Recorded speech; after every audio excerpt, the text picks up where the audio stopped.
Good morning and welcome to the IG Daily Market Update for Friday the 19th of November.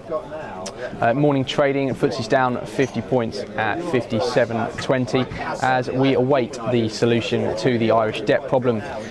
Will they or won't they is no longer the argument. It's more a case of are they or aren't they? Is it a loan? Is it a bailout? And we do know that there's going to be something. We're just not quite sure what at this stage.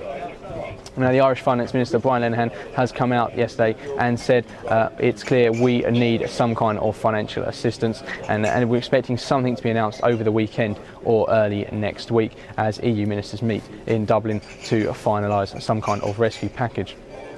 Now, there's a pressure from the rest of the EU to putting Ireland under pressure, for them to raise their very attractive rate of corporation tax from 12.5% if they are to take any kind of assistance. Now, obviously, the Irish government are not quite on the same page as this. They've come out and said why would they want to eliminate what they see as something that is a great driver of growth. Now, back over in London, it's a fairly weak day for heavyweight stocks. Banking stocks are taking a little bit of a hit on that exposure to Ireland.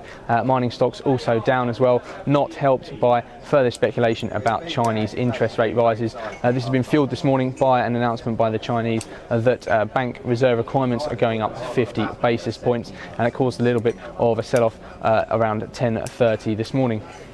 At the bottom of the leaderboard this morning, you've got Sage Group down 3.5%, and Capita, after reporting yesterday, Capita responsible for many government contracts, down 3%, not having a good morning after HSBC downgraded them to underweight. Now, at the other end, the only clear leader really is Autonomy, the software provider. They're up 3%, and that's on, it seems like some kind of read across from the results from Dell in the US last night, and also with an upcoming analyst day for Autonomy. Now, over to those Dell results. They came out after the bell yesterday, and they were pretty decent. They smashed Wall Street expectations with post-market trading putting them up 5%. Now, this would have otherwise been a pretty big story, but yesterday obviously the domination of GM's return to public trading was the main story on the US equities. GM's IPO of $33 was the starting point. We saw trading up to $35.99 with a final price on the close at $34.19, up 3.5%. Seen as a pretty good start for GM upon their return to trading, but just to put it in perspective, the US Treasury needs a break-even price of around $52 to make their money back from the bailout, so there's a long way to go for General Motors yet.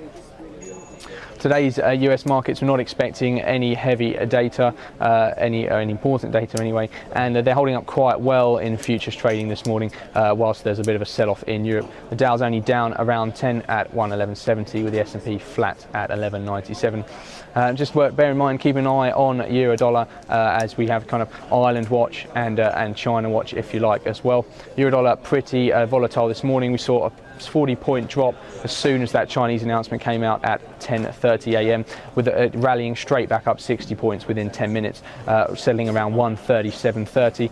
But with those Ireland issues and the obviously ongoing worries about Chinese interest rate rises, we're not going to see any settling in a euro dollar at any time soon. So do bear that in mind as we head into the weekend.